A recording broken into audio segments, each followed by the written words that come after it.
Hello everyone, my name is गुरु टेहंगुरी और मैं हाजिर हो गया हूँ बहुत ही इंपॉर्टेंट और बहुत ही शानदार वीडियो के साथ। आपकी दिल की बात मेरे दिल तक भी पहुँच गई है। मुझे पता है बहुत सारे बच्चे इस समय परेशान हैं कि आखिर ये टर्म 1 और टर्म 2 का रिवीजन कैसे करना है। मतलब भाई टाइम टेबल तो फॉलो कर लिया, आप नोट्स भी बना रहे हैं, सब चीज़ें कर रहे हैं, लेकिन रिवीजन कैसे करना है।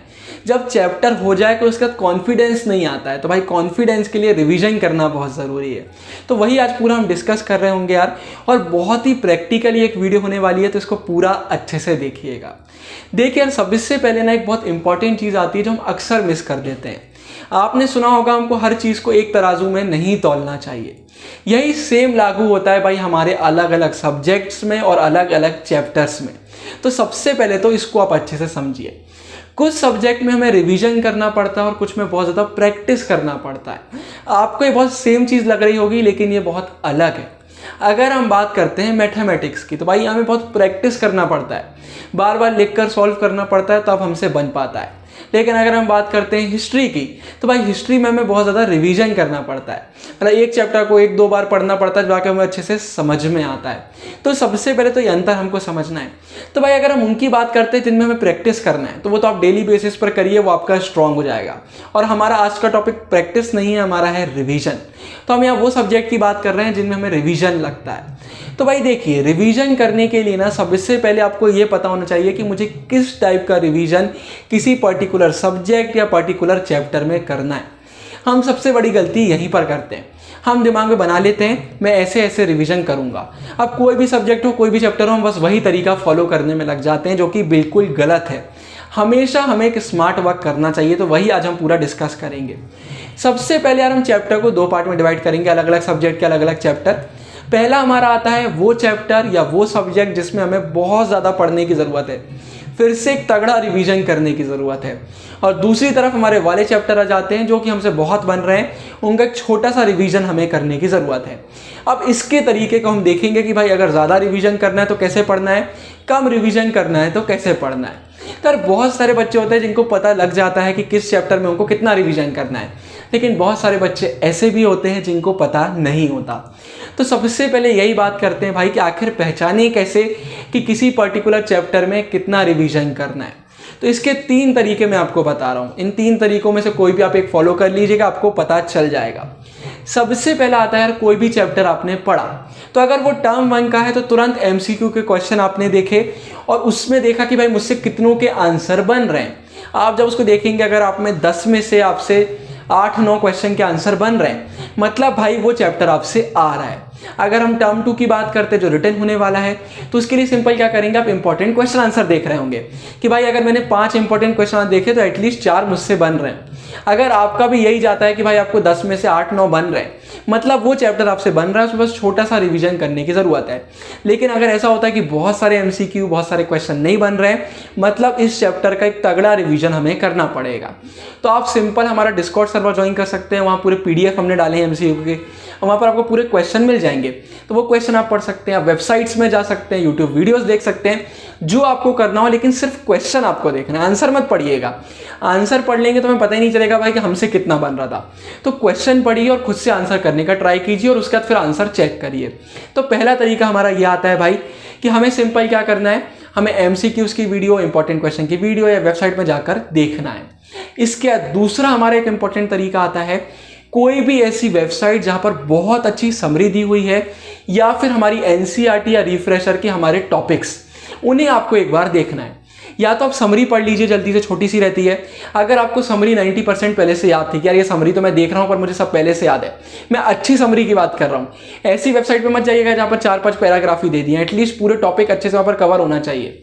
उसको पढ़ लेंगे आप, आपको बहुत कम टाइम लगेगा और आपको क्लियर हो जाएगा कि मुझसे चैप्टर बन रहा है कि नहीं बन रहा है। या फिर आप अपनी NCERT बुक या फिर अपनी रिफ्रेशर के टॉपिक पढ़िए।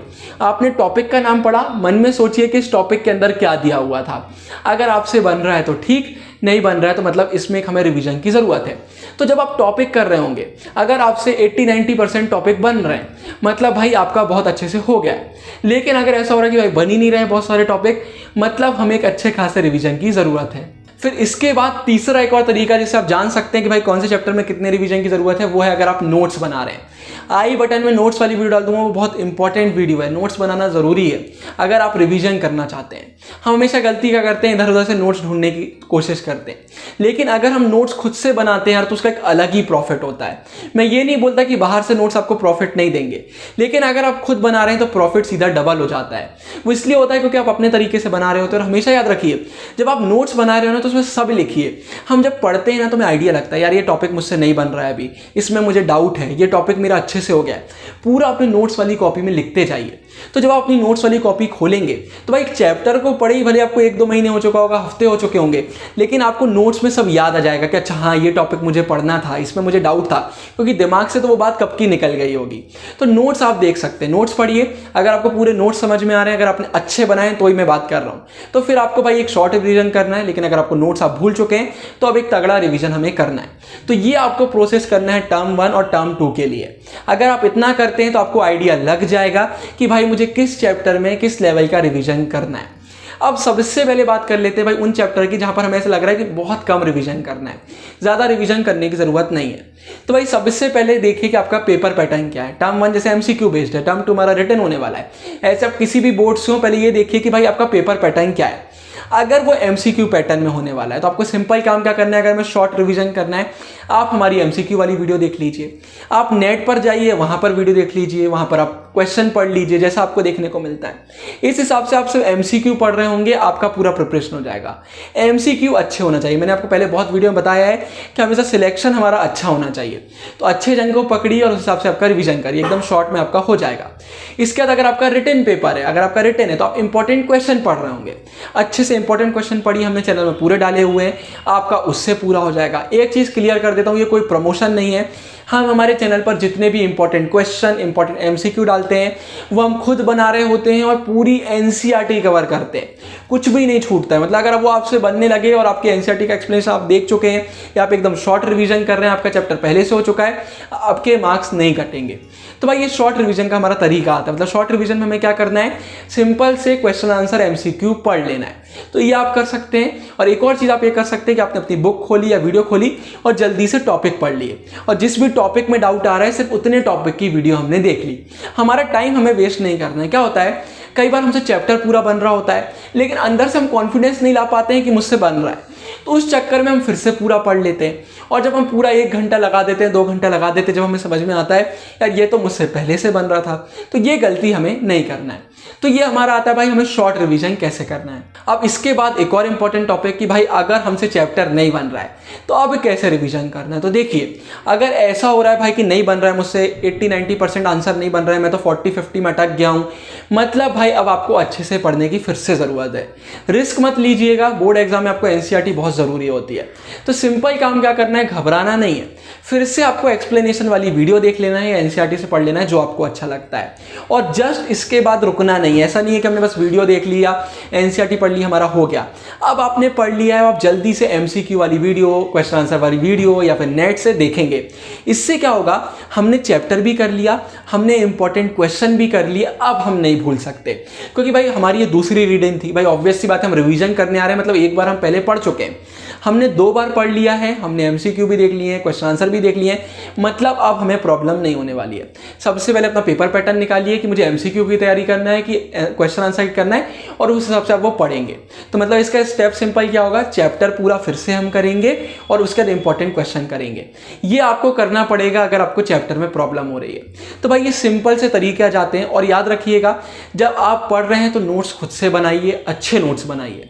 अगर आपको नोट्स बनाना नहीं है, आप बोल रहे हैं भाई मैं बुक में करूंगा, तो बुक में भी अच्छे से हाईलाइट कीजिए। मतलब बाद में ये ना हो यार कि मैंने ये हाईलाइट क्यों किया था, मैंने ये क्यों लिखा था, सब एकदम सिस्टमाइज वे में होना चाहिए। तो ये एक सिंपल सी मैं टिप आपको दे देता हूँ। तो अगर आपको जानना है भाई नोट्स कैसे बनाते हैं, तो मैंने आई बटन में भी डाल दिया, बाद में एंड स्क्रीन में भी डाल दूंगा। तो इसी के साथ यार इस वीडियो को करते हैं खत्म। आई होप आपको वीडियो अच्छी लगी होगी। वीडियो अच्छी लगी तो वीडियो को शेयर आपको करना है, लाइक करना है, सब्सक्राइब तो आप पहले ही कर चुके होंगे। नोट्स वाली वीडियो आपको ऊपर मिल जाएगी। अगर आप एक अच्छा टाइम टेबल बनाना चाहते हैं टर्म 1 के लिए, जिसमें आपका 20 से 30% टर्म 2 भी हो रहा होगा, तो नीचे वाली वीडियो पर क्लिक कर दीजिएगा। इसी के साथ मैं तो मिलता रहूंगा आने वाली वीडियोस में, तब तक के लिए साइनिंग ऑफ, गुरु टेंगरिया, बाय बाय।